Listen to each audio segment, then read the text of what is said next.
छोटी बहू। बैठो यहाँ पे।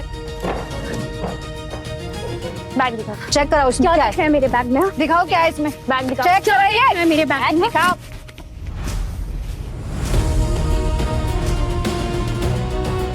तुम दोनों में से अगर किसी ने भी कुछ भी कहा तो तुम्हारा नाम शहीदों की लिस्ट में शामिल हो जाएगा। तुम हो कौन? पुलिस स्टेशन में गन दिखा रही हो हमको?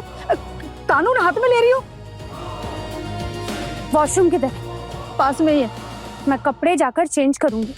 तब तक अगर तुम दोनों में से किसी ने भी हिलने की कोशिश करी ना तो देखना फिर मैं क्या करती हूँ।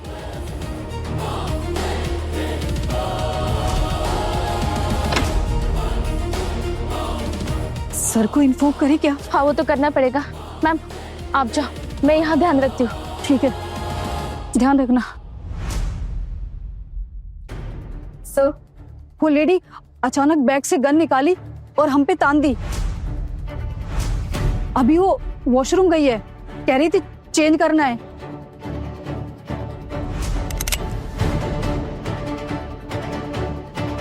मिस्टर कोसाद, आप जाकर तैयारी करिए। लगता है ये लोग बहुत बड़े मकसद से यहाँ आए।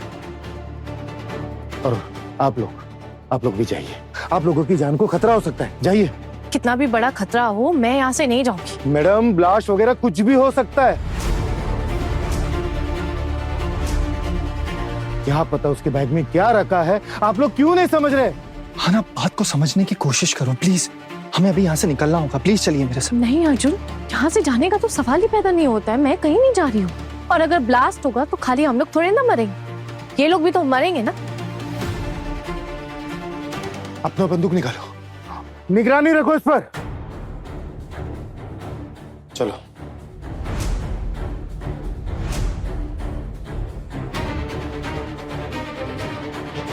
बाहर निकलिए। मैडम, मैं कह रहा हूं बाहर आइए।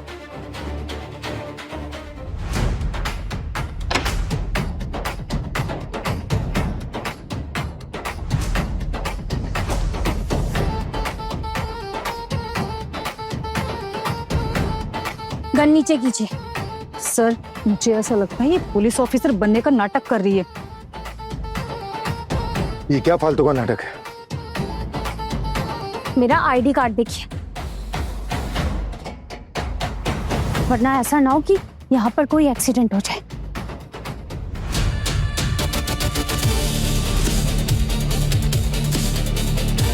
मैडम, आप? सर कौन है ये लोग? ये एक सीक्रेट सर्विस एजेंट है। हमारे देश की सबसे बड़ी एलाइड सीक्रेट सर्विस। मैडम, आप यहाँ?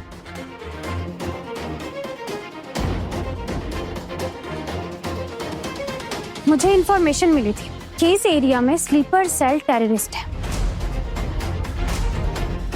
मुझे अंडरकवर रहकर उनकी इंफॉर्मेशन अपने सीनियर ऑफिशियल्स में भेजनी थी, जो मैं ऑलरेडी कर चुकी हूँ। मैं तो यहाँ 2-3 महीने के लिए रहने आई थी, लेकिन मेरा काम आज रात को ही खत्म हो गया। मैं यहाँ से कल सुबह ही चली जाती, लेकिन आज रात का ये पूरा हादसा आहाना की वजह से हुआ। क्या हुआ आहाना? तुम इतनी घबराई हुई क्यों लग रही हो? बस मुझे कुछ समझ नहीं आ रहा। थोड़ा सा अच्छे से समझाएंगी प्लीज, मुझे भी कुछ समझ नहीं आ रहा है। मैंने आप लोगों को बताया ना कि मैडम एक सीक्रेट सर्विस में है। हमारे देश की खुफिया विभाग के टॉप ऑफिसर है। उषा दीदी, मैं क्या कहूँ? दरअसल अपने काम की वजह से मुझे अपने नाम को बदलना पड़ा, और जो उस कमरे में बैठे ना, वो भी मेरी तरह एक सीक्रेट सर्विस एजेंट है। उस दिन जो मेरी माँ बनकर आई थी, वो हमारी सीनियर ऑफिसर है। मुझे तो चक्कर आ रहे हैं, मुझे तो कुछ समझ ही नहीं आ रहा। एक सेकेंड, तो फिर वो शादी? दरअसल मुझे कोई ऐसा चाहिए था जो 2 दिनों में मुझसे शादी करने के लिए राजी हो जाए। तुम्हारे पोल्टू दादा मेरे जाल में यूं ही फंस गए। अब शायद वो समझ चुके हैं कि उन्होंने अपनी पत्नी को छोड़कर गलती कर दी है। अब शायद पारोमिता और तुम्हारे पोल्टू दादा फिर से साथ रहेंगे। पूछा दीदी, I mean, आप एक बार तो घर चलेंगी ना? नहीं, मैं बस एक कंफर्मेशन का वेट कर रही हूँ। कुछ देर में ही वो खबर आ जाएगी और फिर हम सब लोग कल यहाँ से चले जाएंगे।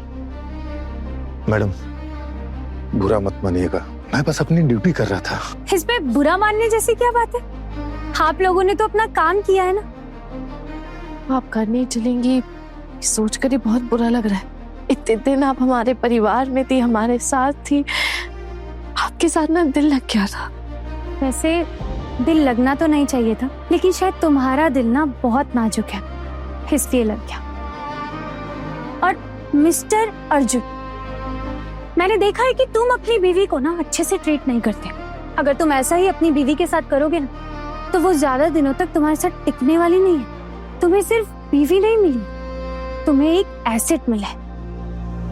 इसकी कदर करने की कोशिश करना। और एक बात, जब मैं कोलकाता आऊंगी ना, तो मैं तुमसे कांटेक्ट करने की जरूर कोशिश करूंगी।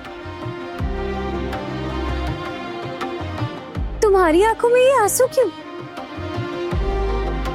कुछ नहीं, आप एक बार भी घर नहीं चलेंगी? हम भावनाओं में नहीं बह सकते हैं ना। हमारे प्रोफेशन में इमोशंस की कोई जगह नहीं है। हमारा कोलकाता का काम लगभग खत्म ही हो चुका है। कुछ ऑफिशियल काम खत्म करके हमें यहाँ से जल्दी निकलना होगा। हमें यहाँ पर टेररिस्ट के बारे में काफी जानकारी मिली है। यहाँ एक ही टेररिस्ट था। हमारी आइडेंटिटी रिवील हो चुकी है। हमारे लिए यहाँ रुकना खतरनाक है, इसलिए जितना जल्दी हो सके ना, हमें इस एरिया को छोड़कर जाना होगा। उम्मीद है कि तुम समझ सकती हो। मैं आपको बस देख रही हूँ और देखते देखते ना हैरान हो रही हूँ। अब जाके धीरे धीरे मुझे सारी बातें समझ आ रही है। मैं तो सोच भी नहीं सकता ये सब, कुछ समझ सा ही नहीं आ रहा। ऐसा लग रहा है कि कोई फिल्म चल रही है आंखों के आगे। यही हकीकत है। जिंदगी भी ना बड़ी फिल्मी होती है। कल शायद ये सब कुछ एक अखबार की हेडलाइन बन जाए, पर एक काम जरूर करना। मेरे उस पति, उस मिनी राक्षस को ना कहना कि थोड़ा सुधर जाए। मतलब अभी भी ना थोड़ी सी उम्मीद बची है उसमें सुधरने की। फुल राक्षस बना नहीं है। अगर उसने पारोमिता के साथ रिश्ता ठीक नहीं किया ना, तो मैं यहाँ आकर उससे लड़ाई करूंगी और पोल्टू को सबक सिखाकर रहूंगी। और ये मैं कर सकती हूँ। अच्छा, ऑल द बेस्ट। अब काफी देर हो चुकी है, तुम लोगों को अब जाना चाहिए।